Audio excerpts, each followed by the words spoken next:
Hey, my name is Dimitar. I'm an indie filmmaker for 25 years. I've been making short films and music videos and documentaries for a long time. In this video, I want to talk about my strategy in reaching out to press. I know that as an indie filmmaker, it can be really tough without any kind of connection to get the word out there about your new film or your new festival award or premiering your new trailer or getting the new poster out there or whatever your message is. It's just pretty difficult to get it out there if you don't have any kind of connections, and I know the struggle.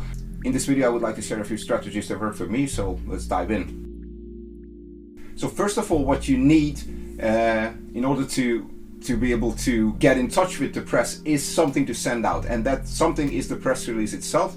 So you have to write a press release. There are tons of templates on the internet, so just go on Google and search for press release templates for movies. You will find a ton, and you don't have to pay anything for them. You just download them and use them as you like. But I would like to present you one of my own press releases what I sent out, and it was successful, which was actually published by quite a few news sites and magazines. You have to start with a compelling headline which grabs attention. It's not too long, but it contains all the relevant information, because that's the first thing that anyone is going to see. That's going to probably be the subject of your email that you send it out. So it has to be attention grabbing, but it has to be truthful. You cannot say something in that title just to grab the attention and then not deliver on that promise or on that fact in the press release itself. So you have to be very careful with that. Be truthful, but be very attention grabbing. Then you can follow up with the paragraph which basically summarizes the story of your film and highlights all the aspects of the film, what makes it interesting, whether it's you yourself as a filmmaker or the names attached to your film or the subject of the film, whatever it is that is the hook. You have to emphasize in that paragraph, and of course you have to explain what your movie is about. If you think your movie is similar to other movies, you can add a couple of references there. It just makes it that much easier for anybody reading the summary to understand what your movie is about and what they can expect when they will watch your movie. It has to contain all the essentials: who, what, where, when, how, and why. And these are all the basic informations it has to contain, because everybody who's going to be interested in your movie will want to know those things for sure. It's very good to include a quote from yourself as a director, a director's statement. It's good because if you send it over to a newspaper or a magazine, they might not use the whole thing, but they might just grab a few interesting sentences out of it, and it's just going to make that article that much more personal, because it feels like the director himself was interviewed for this article. So it makes the journalist's work easier as well. Always end with contact information and links to your visual assets or even the press release itself, so it can be easily reached and it can be easily forwarded to another address if you want to do it. So always include a few links and email addresses and website addresses, but just put it there if anybody's interested more and they want to dig deeper into who you are or what your movie is. They have the chance to do it by clicking on those links. And basically that's it. I don't like to put too many visuals into it. I don't like to make a PDF out of it. I make a Google Docs file and I put the link of the Google Docs file into my email which I send out. I don't put the press release itself into the email because it just makes it so long, and I just make it as user friendly as possibly I can, because it's just going to make the journalist's work that much easier. Tying into my next subject, the reason why you should make such a compelling press release with all the information in there, it's just to make the journalist's work easier.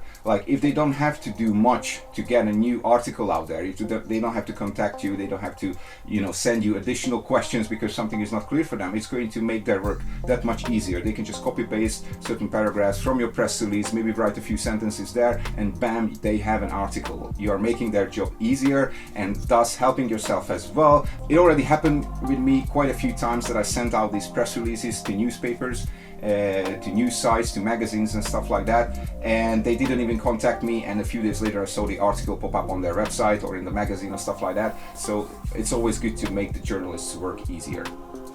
You have to do the legwork, which is the most important thing. You have to sit in front of your computer, use Google and search for these news sites, these journalists, these movie critics or whatever you're trying to find. You have to do the legwork yourself. There are websites which offer email lists and stuff like that, but you don't, of course for a fee, but you don't know exactly how fresh these email addresses are. And it's always better to have a little bit of background information to who you're writing to. It all really depends depends on what kind of movie you made. You made a short film, you made an animated short, you made a feature film, you made a sci-fi, you made a drama, you made a horror film. Your film style and genre basically dictates what kind of news sites and movie critics you should be contacting. So you have to find these kind of niche websites, or you have to find these kind of niche movie critics or journalists. The easiest way for me was to find similar movies to mine, which were already released, and there were articles written about those movies. So I checked the websites which published these articles, and I checked who wrote those articles, and I already had like an opening line in my email. I saw your review on this and this film. I have a pretty similar film. Can I send it to you? Would you be interested in watching the movie? So my advice is to make a lot of lists. Genre related lists, niche related lists, indie film sites, general film sites, stuff like that. Just have lists so you can target your press release that much easier. The next is you're going to write after you already sent out your emails, because then you're going to get replies. And whenever you get a reply, even if they don't publish your press release, if you get a reply from a specific person, save that person and make a note, like in what circumstances you got the reply, how you should, because maybe in a year or 2 years you will have your new movie and you can get back in touch with that person just by saying like, hey, you wrote an article about my film, or you reviewed my film like 5 or 10 years ago. I have a very similar film. Would you be interested in having a look at it? So it's very important to make a different list with everybody who's already got back to you. The ratios. I think if you send out 10 emails and you get 1 answer back, that's a pretty good ratio. So like, don't be disheartened if you send out like 6 or 8 emails and there's no answer. Because you have to send out a bunch of emails. I usually, when I sit down to send out a press release, I try to send it out to at least 50 places, but 100 is better actually, because then I can almost guarantee that there are going to be like 6 to 8 to maybe 10 articles about my film. So you got your press release, you got your contact list, now you're sending out that email. My suggestion is to make it as simple as possible. Don't put too many things in there. Try to make it personal. If you know a first name, use the first name, like hey Josh, or hey Mike, or hey Sarah, here's my movie. Try to be casual, but also professional at the same time. So I don't write too many things. I write a few sentences. If I have any kind of personal connection with that specific person, I will mention that. It just puts me in a better position, and I give clear links to what I'm sending.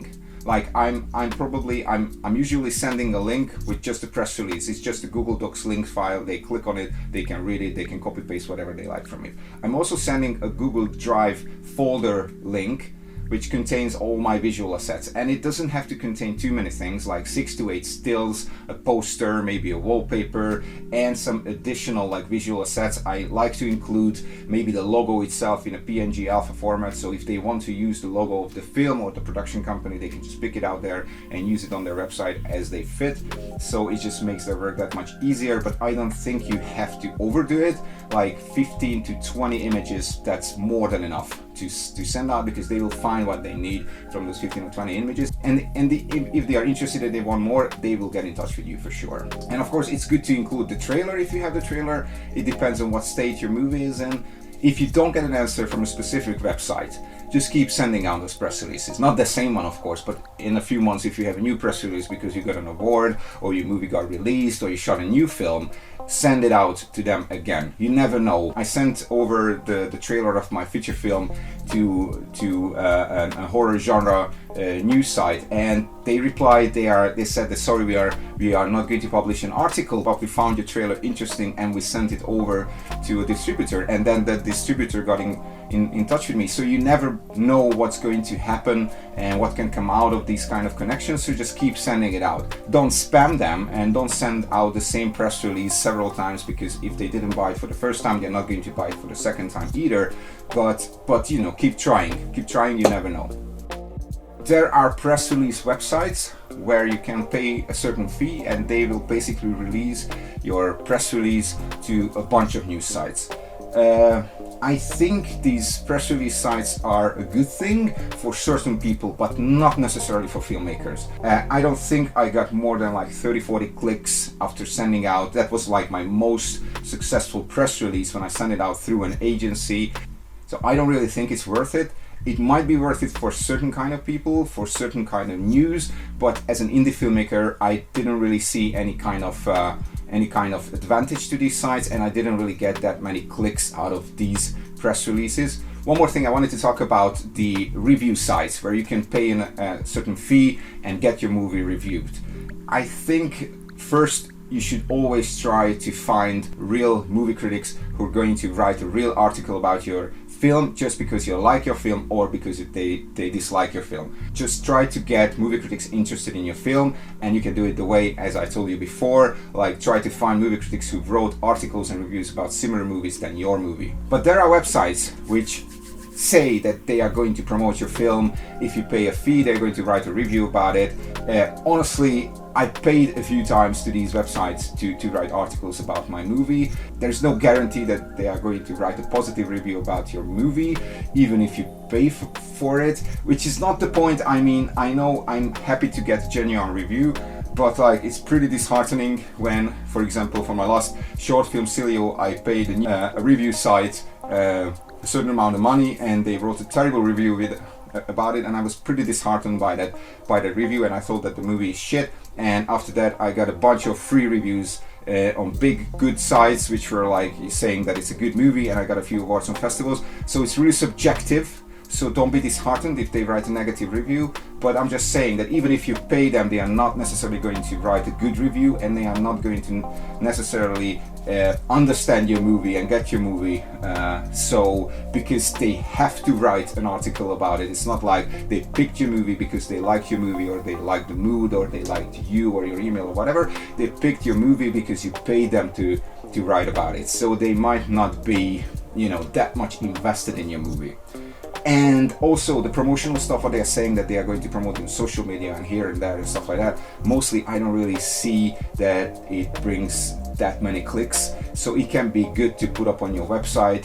It can give some legitimacy to your movie if you have a few reviews, but I think if your movie is good enough, you're going to get reviews anyway. You just have to do the legwork and find the right people that are going to and willing to write about your film. This is my strategy. It's not a huge trick, it's a very simple strategy, but it works. Like I get that 10% reply rate consistently if I release a film or I get an award. Articles are going to be published about my film for sure, so I'm pretty happy with that. I consider it as a success because I don't have like a huge distribution company behind me or producers or whatever. I'm doing everything by myself, and I think you can do it too.